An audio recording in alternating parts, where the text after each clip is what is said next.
Sure. Hi, Brother Rock here. Welcome to my live stream. Uh, it was drizzling rain out there. It is now 5:57 p.m.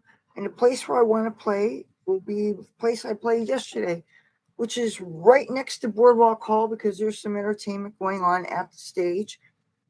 And I didn't do too bad yesterday, but the greatest thing about yesterday was the friendship that I got to hang out with and the fact that there was no police interactions. That is a big deal because if you could smell me, you would smell that I'm wearing a metaphysical oil, a recipe that I got at a place called Pan Pipes in Hollywood. It's a witchcraft store, and it's called Court Case. And it's, I imagine, would have similar energies to the Lost Stay Away thing, so that I could either not have any dealings with any police or not have any bad dealings with any authority people. As long as nobody fucks with me. Because I mean, I don't want to keep all police away if I were to say need a cop because some bad person was going after me. I just want whoever has bad intent toward me to not notice me because I've been missing too much money by not hanging out, and missing my friends too much. And by the time I do run into friends, they're usually so drunk that the quality interactions, it's a different kind of interaction with people when they're really, really drunk. And I can't very well expect them to change an important part of their character, which apparently one's vices, the things that we habitually do, that becomes a big part of our character. Just like the fact that I smoke a lot of marijuana seems to be a big part of my character, but then it shouldn't be really a part of your identity because what if you decide to get sober of that thing? There was a time when uh, I was doing hard things, but I never really used them, thought of them as part of my identity. It was something that I was always a little bit ashamed of, except for amongst the people in my social circle who also did the same things. But other than that, I was kind of ashamed of it, but I felt that I was part of a specific uh, group, so to speak, all the like the Hollywood people who sniff amphetamines because they want to keep skinny and stuff, so that they can get the parts, so that they can have the energy to finish their script or their song or their whatever. All the excuses that we use when we find drugs that we enjoy and that somehow work well with our lifestyle and our hormones and stuff. You know, um, but I'm going to take a big plastic bag and my cart, of course. And I'm thinking of taking some baked goods. ShopRite Day was today, and there was a bunch of things, and there was hardly any people in the line. There's like 11 or 12 people in the line. So I got some extra boxes of goodies I'm going to bring with me to the boardwalk and take to, most people are probably, I'm not planning on going past Boardwalk Hall because I'm going to have my guitar and I'm going to have uh, an obnoxious either orange or red, I forget, painted laundry cart that's missing some of the supports on the side. So you have to be careful that what you carry is in a tote bag or something so things don't fall out the side. I noticed the day that I brought my laptop out when I was trying to get the signal to go live on the boardwalk and I couldn't get a good enough signal. My laptop bag kept on starting to slip out of the cart. So you have to just be sure that you have a bigger container for transporting things. But I'm tired of feeling that I should dress a little low profile or so that I don't stand out for this cop. Like I'm thinking better not wear anything red and stuff. And I'm somebody who's always, for the most part, loved to be flamboyant and love to be very colorful. Or if I was wearing black, I like to have visually outstanding uh fashions in the whole feeling that I thought something gave off. There are times, yes, when I just throw things together, and there's times when I know that people will probably love anything I put together, but I really like to take the time to get matchy matchy with clothes and get things that will pick up not only all the colors that I'm wearing, but also my eye makeup. And I like to, but I don't generally, the only times in my life I've ever dressed specifically to hide myself, or when, okay, there was this one time when I wanted to paint over some gang graffiti on my building where I lived in Hollywood, and it just so happens my apartment was right on the ground floor, right in front, and I had to look at these really ugly gang stuff. It was from MS-13 or one of those gangs, right? And so for obvious reasons, I had to not be seen doing it, Xing it out with a spray paint can that I had. So I dressed all in black and I had a hood, and this was before face masks were ubiquitous, so I didn't have anything covering this, but I X'd it out, and I hate to think of what the retribution would have been for something like that. But I hate people tagging something up, making it dirt, ugly looking, making the facade of a building unattractive. Put art if you have to tag things up, and even some of the things they call art, like some of those stylized letters that they do in hip hop culture. I can stare and stare and stare and stare and not pick out what they're saying. It's like if you're going to design a font to say your name or make a statement, don't you think the point would be to make it so that people can see the damn thing and read it? I mean, I'm assuming it's an English word, or maybe it's a name or something. But if you're using one of the letters of our alphabet, and there's all kinds of fonts that are, some are easier to read than others, but at least make it so a person who is not steeped in hip hop culture can figure it out. There's a whole lot of tags and things here in Atlantic City that I can't read what it is. And, it looks like it could be a band logo or a DJ, whatever. And I can't even see.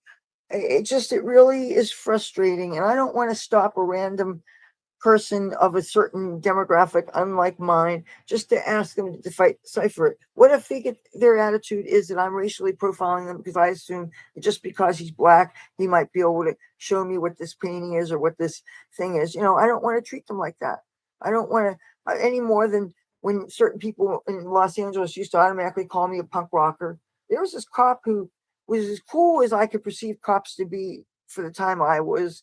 In Hollywood, when I was there, you got to understand this. You could not even say hello or nod hello to a police officer on the street, because anybody around you saw you, they would automatically think, why are you acknowledging this cop? Maybe you're a snitch. Maybe we can't trust you. You could not be nice to police if you were not a cop. You couldn't befriend cops. We're talking the 80s and the 90s, and, you just couldn't do it. I'm guessing San Francisco might have been the same way. You would lose what they call your street cred. And that could make you really in danger if you were dependent on other people to let you sleep in the buildings that they were in. Because even though people were squatting in a building, if other people that lived in there didn't want you there, they could drive you out. That you could be just as much in fear of other people when you're living in an abandonment unit is the fear of either the owners or a police raid. So you really have to be in good relationships with people of all walks of life when you're on the street, and or in general, I think. But the thing is that in turn, having relationships with people of all walks of life, that's a double-edged sword, because then you're going to be judged by the company you keep, and people of all walks of life, including authority figures, might may add two and two together and come up with funny sums. Like, I didn't realize that cops here thought that I was homeless. And, homeless, if there's a fashion to that, means a lot of different things. I mean, I was homeless half the time I was in LA, and I was always what I thought a rock and roll fashion plate. Really. I always wore my garter belts and stockings, and I always, had my makeup on, even if I slipped in my makeup, which I usually did. And there's ways to semi permanently do my eyebrows, I discovered when I lived in Tempe, Arizona, involving nail polish, by the way. Things that you can do so that you can wake up made up. The great thing about having the cornrow braids is it's one thing you don't have to worry about. Your hair looks great. You don't have to brush it. Uh, a lot of the fashionable, beautiful things, there's some kind of practicality to it.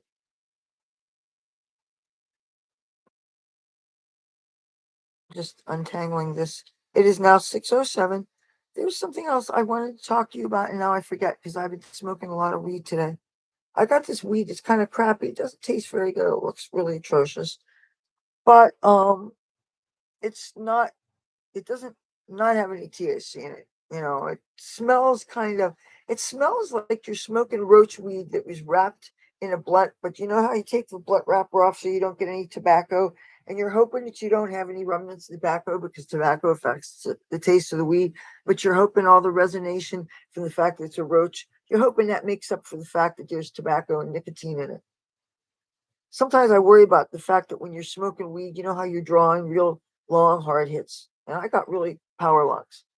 Anybody who smokes weed with me knows I hold it in a long time. I will, even if it's a big bowl, I'll probably, possibly inhale it like the whole thing to the point where I'm burping weed afterwards and stuff. You know, I've even learned how to try not to cough sometimes because, like, sometimes I'm smoking here and I don't want other people to know that I got weed or I don't want to wake people up when I'm out sometimes. Like if you're smoking near people that are sleeping. Oh, I was partying last night near where there's people sleeping on the boardwalk and I needed to be quiet. And I wanted to start playing my guitar in the worst way, but when you got people around you, you can't do that, you know. It's like that would make me no better than the drunks. So I wish I could get a signal on the boardwalk, you guys. You know, I really hate not being able to go live. I found out that one of my friends who I met out here, who's a fellow YouTuber, his channel is called Dump Star. He's now in Washington, D.C. One of the places that I specifically recommended to him. It's a great place, Washington, D.C. I love it so much. Part of the reason why I love Washington, D.C. is because all the government institutions and all the buildings and the architecture, and it's just so beautiful. And it's a very walkable city, and it's got great public transit, and it's got a lot of free Wi-Fi. And unless you're the absolute stupidest person in the human race, you can't starve there because there's so many great places to eat and a lot of free places to eat, and you're great.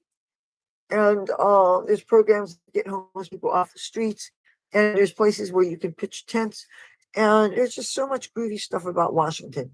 Even with the changes that happened ever since people started going after my fellow Trump supporters, and you've been watching my channel, some of my connection with Washington D.C., and you know that I haven't been there since the pandemic.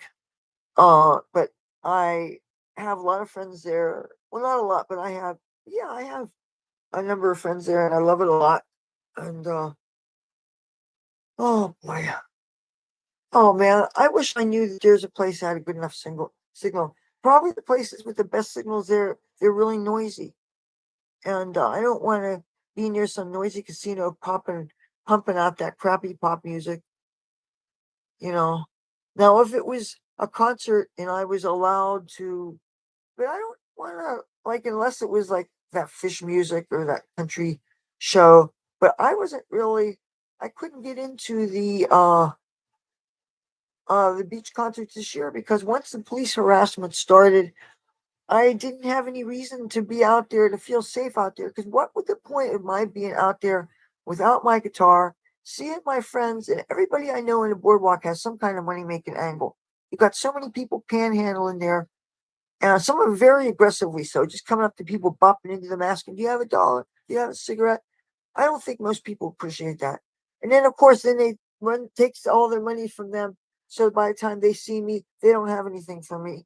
And I don't want you to think it just means I'm only looking to people for their money. But it's like, why should I feel bad for hoping to make some coin and support myself? And all I'm doing is standing away from people enough so that I'm not obstructing traffic, but with my hat out far enough so that they can see it. But I don't want people to be able to walk behind me and then maybe take my purse because I have this little coach bag that I use for my weed. Oh shit, dude, this is not good. This is the second time I dropped this box that has my expansion drive in it. This is my Seagate expansion drive. Now I'm hearing a shaking. I hope that nothing jiggled around in here. The thing that I'm shaking right in here is this. Maybe I had to put these together. Right? Yeah, I got this support thing. And okay, it fell from this chair onto my carpet. if you're talking, oh, no more than a foot and a half. But still, I mean, I don't mean to be careless. You know, I can't see having this plugged in all the time. Number one, because I didn't realize this was not a solid state drive. This was the kind with the moving parts. But I just read somewhere or watched a video, I forget. It just said that for long-term storage, SSDs are not recommended. So this is not an SSD. This is a running thing, and this is where my YouTube videos are stored, but I also have some stuff in here. And yeah, I want as much preserved for as long as possible, and I still want to attach my YouTube videos to a bunch of flash drives, and I want to be able to post these things other places. But I still haven't figured out how to get the contents of this computer to post things onto YouTube. I bought a computer not only to help facilitate my backing up my YouTube channel, but also so that I have something powerful enough to take files and edit them so I can post to YouTube. And I never for the life of me thought that I would not be able to access what I just shot and upload it to YouTube. I don't understand how to do it. It doesn't make any sense. And it keeps on. I understand this is a Windows computer, but I don't like that it keeps on trying to bug me to use the contents of my OneDrive when I'm so I am filled the capacity of my OneDrive. I am at 99% of my Hotmail, and that's even with conscientiously deleting as much as possible. Every day or every other day, I go and delete all the spam, all the things that I can read and delete. I don't want to delete anymore from my Hotmail because I have a bunch of pictures and things that where am I going to store them if I delete them?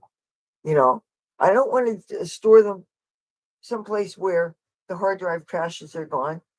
Um, Maybe I don't want to post them online because maybe I already posted them, or maybe like right now, my relationship with Facebook, I feel really different. I don't want to say something to everybody when I figure that people fucking didn't try to get a hold of me. And I thought that I left enough ways that I figured that I shouldn't be too hard to track down. But most of the people who've been very beneficial in my life have been the people on the street who I see on the boardwalk, who literally they might not have much in the way of resources, but they have their friendship. And they have the fact that they're real live human beings who could see me in person, who I could talk to, and I can share weed with them, and they could share weed with me, and we can talk, share information. And I can bring extra stuff out of places like, I'm not going to name the places, but there's places around here that you can get food stuff, and I find I come into possession of certain things, and I go to where there's a bunch of people hanging out, and I share a bunch of people. I take a little something from me and my mom. You know, she likes Popeye's chicken as much as the next person. And when my mom says she's hungry and there's nothing but science experiments, and I did a real good job of get rid of all the as much as I could put it was crap in the refrigerator, and we cleaned up. And the pest control guy was here, and he laid a bunch of baits and he done a bunch of things, and he didn't do anything that I consider torture. Like he didn't lay out any uh, glue traps. What I would like to see is real big pieces of glue traps that instead of putting them on the floor and hurting mice and stuff, just have them on the wall so that insects and stuff can get caught. That's what they should do with me. But I'm telling you, that glue, it gets around. You saw what happened. I got the glue on my guitar. I tried smearing some glue certain places to catch ants and stuff. All right. So this is my outfit. I don't know if you saw it. My hot leaf. And I'm gonna go put my sneakers on. Uh, I don't know. Well, I'm gonna take a look at the Weather Channel some, and I'm gonna see. I'm gonna make sure that there's not thunderstorm forecast. I don't think thunderstorms are gonna be forecast till after midnight, and I'm not planning to be too late unless there's a shitload of money out there because there's a shitload of people. But I'm really looking for some of my friends, but not maybe when I'm out playing, because definitely you never want a crowd around you. Um, at least not for what I'm doing.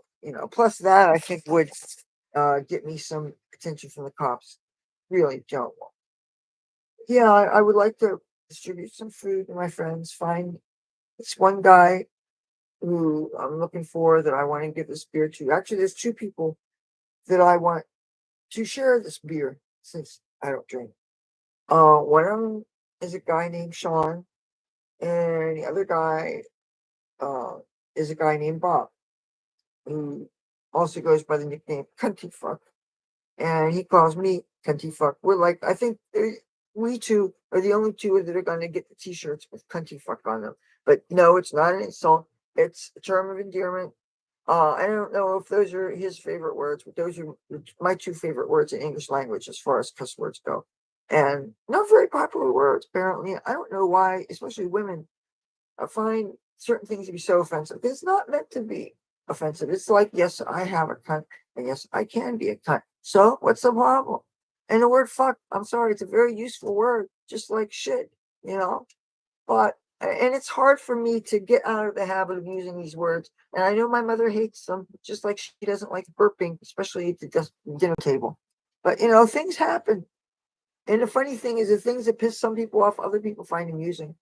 Like my BFF, who's now in Burbank, California, she has belching contests with people, and with her husband, who, yeah, and he's got Parkinson's, so they're dealing with that. When you have a significant other who has a catastrophic health thing, that takes a lot of your energy.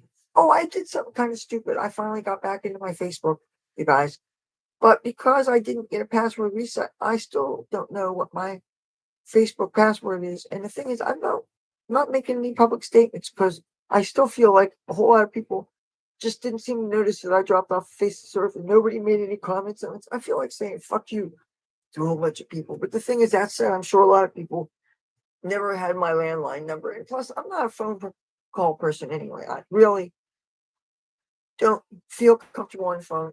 There's a few people that I don't mind talking to on the phone, and they're ironically are just some of the homeless people I talk to on the boardwalk and some of the my fellow YouTubers.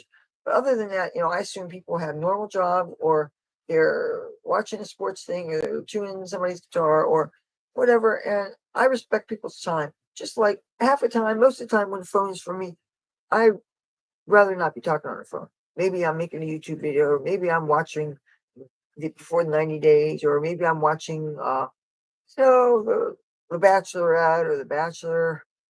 Oh, I finally got to see who won the Bachelorette, who she's into. I'm glad she's with Dotton. Charity and Dotton look really good together, and they're just. But then Joey seemed really sweet too. But now he's the newest Bachelor, and I think it's cool they're having this Golden Bachelor, and yeah, I can't believe my mom got me into watching. Well, no, she didn't get me to watching The Bachelor, but she got me to watching those romance shows. Because at first I thought the premise was you have 90 days to marry this person, and it just seemed like it was a game show, and I had a distasteful feeling for it. But when I found out that it was about these people that have to, by some, for whatever reasons, can't find love in the United States, so they go looking for it elsewhere, and they really navigate the cultural differences. And I found that really fascinating, especially considering my history with almost uh, having something like that, somebody overseas happen. And I really think I may have missed a bullet on that because, especially when the Ukraine war started.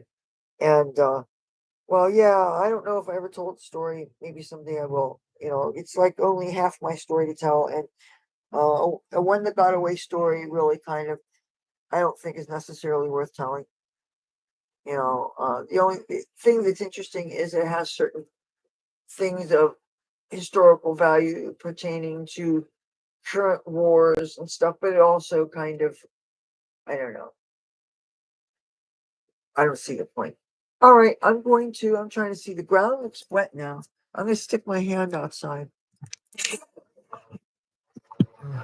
Right? So you can't tell if it's raining outside. So, I have all these messy windows. I have like a 800 shower curtain that has guitars on it. And I got like all this stuff to try to blot out the light because the sunrise, all that morning sun comes in directly sideways in our windows, and you have to have all kinds of things. The cat's destroyed the level or blinds. There's none in this window. The other window, the cats are really hell with certain kind of blinds. No. So yeah, and I have a screen, and they're hell on screens too. So I have a big heavy book that's like a concordance to the Bible. That's like this thick and this big. It's holding up this window. Of course, that gives you no protection against flying insects, but gotta have some air movement. And oops, and that's the clapboard that fell down. This is my original clapboard. I gotta find the other thing, and I gotta find a screw to fix it. Now the clapboard I have that has the working thing, that's somewhere here. That I had it packed away to go and film. You know, I have what I call YouTube in the box, which is my computer or whatever I'm using to create content, my clapboard, and a pen in my notebook, and a charging cable, and that's basically about it. And any other props that I think I need for the video that I have planned. And I call that my YouTube in a box that I can take with me to Washington, D.C. or on a boardwalk or wherever. You know, it's portable and it's just, oh, and sometimes I take, yeah, let's see this one. Sometimes I take this. That's the thing is, I would like to find a plastic shield that's very lightweight that I can put around this, that's even waterproof enough that I can hold it in the rain and I can have this. Wouldn't it be great if I had a stand for this and I could actually have in the background show who my name is, and then people can find me on YouTube and Facebook and Twitter and all these things. Uh, so all right, I'm going to go and go on boardwalk. It is now 6:24. I think that those shows officially start at 7 o'clock and they go on between 7 and 10 at the wooden stage in front of Boardwalk Hall. And I will be playing in front of what used to be the Atlantic City Convention Hall Annex, and which is near now these empty storefronts that can be rented out. And I think one of them might be an arcade, and the others are God knows what. But you got some lighting there, and it's all you have to do is set your hat out there, and I just have to hope that no police notice me. So, okay, you guys, I will see you guys. Talk to you guys. Surprise, the Red Menace, Atlantic City, New Jersey. You know, I keep on hoping that a certain person who knows him is going to tell him, please leave that girl alone.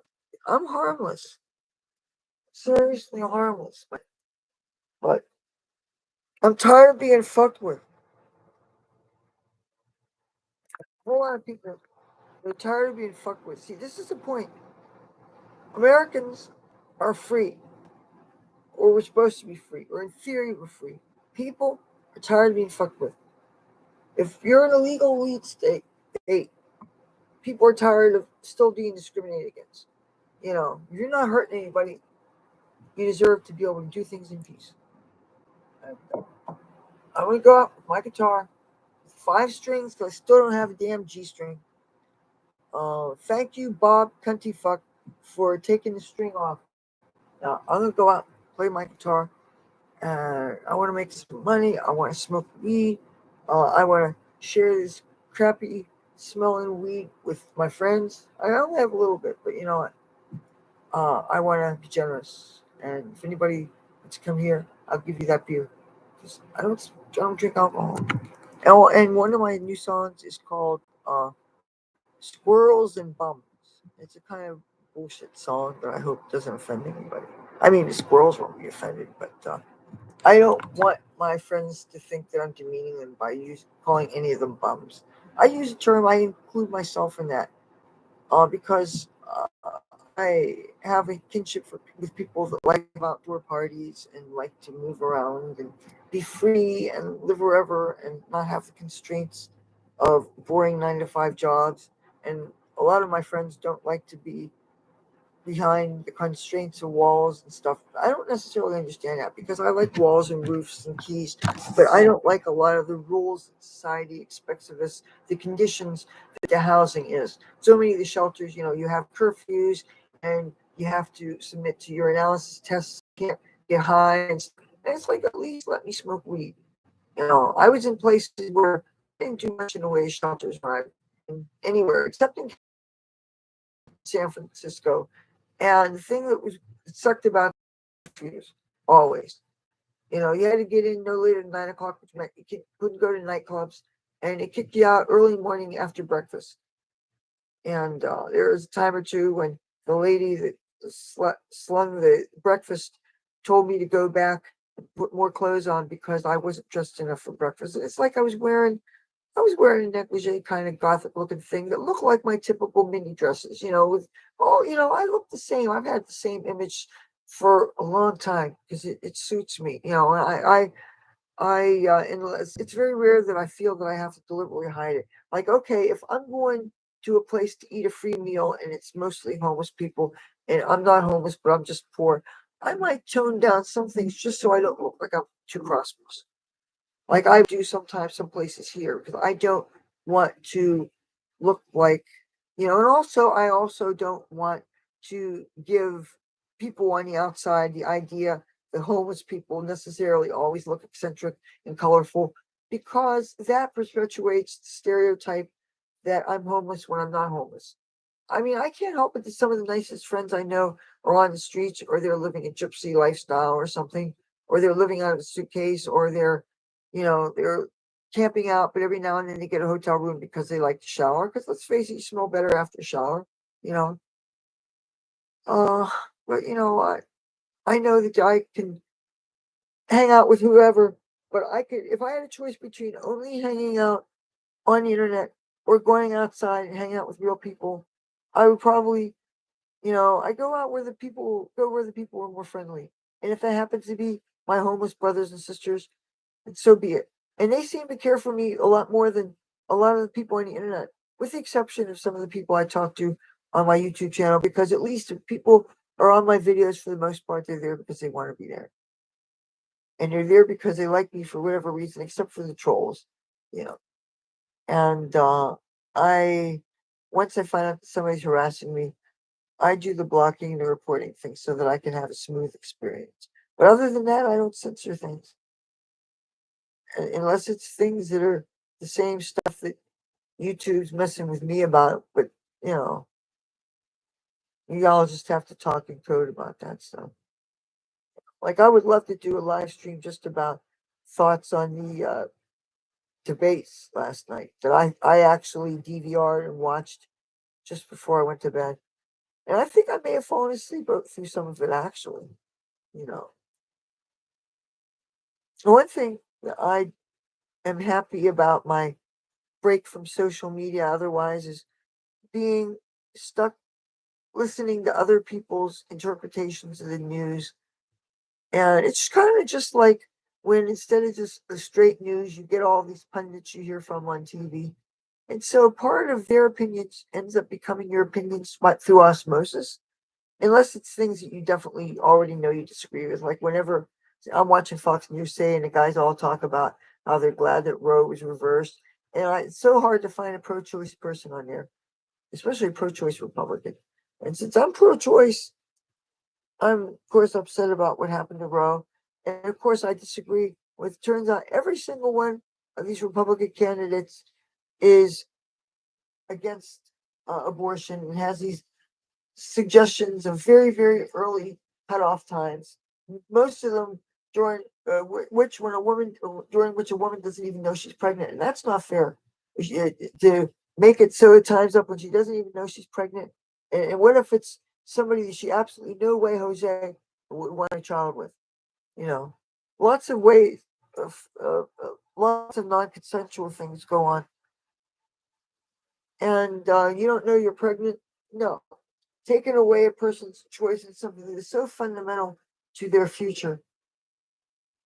You know, it's like a street cat, and they get pregnant with more than one cat's sperm, so they give birth to all these different, and they don't have a say a lot of times either with the male that they end up mating with, and so the kittens are from what may be non-consensual encounters. Because I believe that there's consensual cat encounters and there's non-consensual encounters, But still, I think if you're going to be giving birth you should have a say in who with.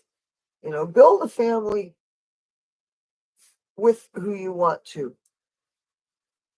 Selective breeding and all that.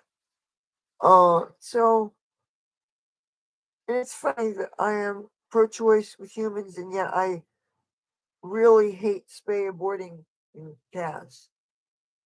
It's like I value cat lives more than human lives, maybe. Well, I had a dream when I was like 6 or 7 years old. I had a dream that I gave birth to a litter of kittens. For real. I remember this dream so vividly. I don't ever really remember having a strong maternal drive. I figured if I fell in love with the right person, then I would want to have babies. And, you know, it never happened when it could. And because after 9/11, I ended up out here where I couldn't meet people. And I didn't realize it sealed my fate. But I really felt so limited when I was out here because at first there was hardly any places I felt for me to go where I would feel welcome. And sometimes I lived in apartments where you had to walk through a couple of sketchy streets before you got to the boardwalk where you always felt safe. And if I had to walk through a couple of streets full of rude neighbors that spoke only Spanish and made fun of me, and I don't know, I only know a few Spanish words and I know some insult words. So if people were calling me certain things, I can tell. The puto, puta. And unfortunately, I was getting that a lot. And this is before I got sober. So I was drinking a lot. My parents would go to the casino and play nickels or pennies. My father would take little Tupperware containers and he would take mixed drinks out home for me, you know. And I'm sure that some of the reason why I was drinking as much as I was those last years I was drinking was because I was sad that it was hard for me to make friends and integrate back into Atlantic City society after 9/11. And plus, I wasn't really trying hard to because I thought that if I could only find cheap enough housing, I could just go back to Hollywood. But the housing never got affordable. And yeah. And then once the things happened to cause me to do the lawsuit thing, then that affected my relationship with the public. This was, before YouTube. And then when I finally discovered YouTube and I went into it tentatively and then it became this thing.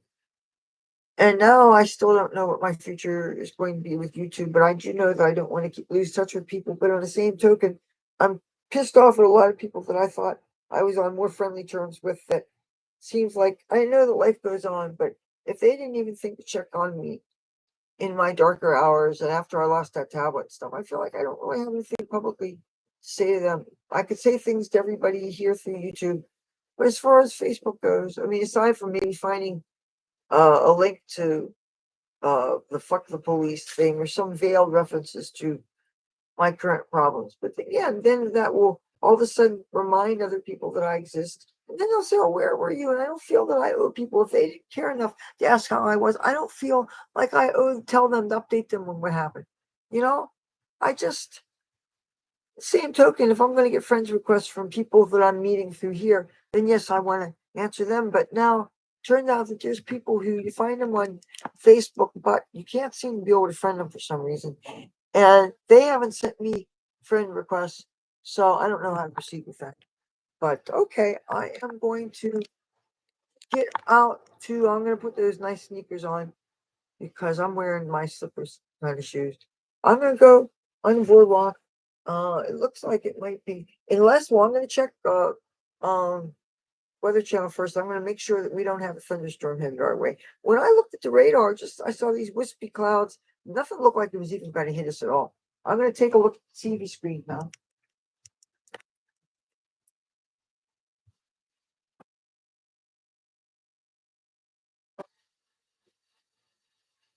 73 degrees.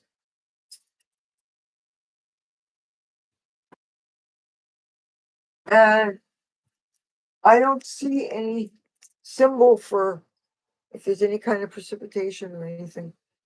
I think this looks pretty cool. I want to take pictures with this computer, but you know, then it's hard to access that album. It sucks. Okay, I'll talk to you guys soon. Bye.